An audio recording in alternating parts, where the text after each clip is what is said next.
മതവും ശാസ്ത്രവും മതവും ശാസ്ത്രവും പരസ്പരം ശത്രുതയിലാണെന്ന് പ്രചരിപ്പിക്കാൻ ചിലർ വ്രതമെടുത്തിട്ടുണ്ടെന്ന് തോന്നുന്നു.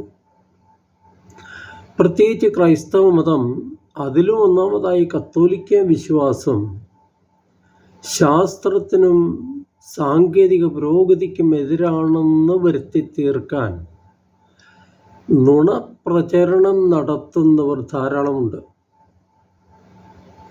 ഇക്കൂട്ടർ സത്യാന്വേഷകരോ സത്യത്തെ സ്നേഹിക്കുന്നവരോ ആണെന്ന് തോന്നുന്നില്ല. ശാസ്ത്ര വിപ്ലവത്തിൻ്റെ പ്രാരംഭകാല നായകരിൽ പലരും കത്തോലിക്ക പുരോഹിതരായിരുന്നു എന്നോർക്കണം.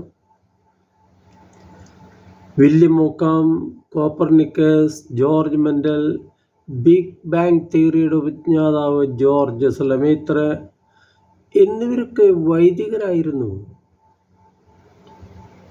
ശാസ്ത്രവും മതവും സഹകരിച്ച് പ്രവർത്തിക്കുമ്പോഴാണ് മനുഷ്യ പുരോഗതി ഉണ്ടാവുക. സഭ എക്കാലവും ശാസ്ത്ര പഠനങ്ങളെ തുറന്ന മനസ്സോടെ പ്രോത്സാഹിപ്പിച്ചിട്ടേ ഉള്ളൂ.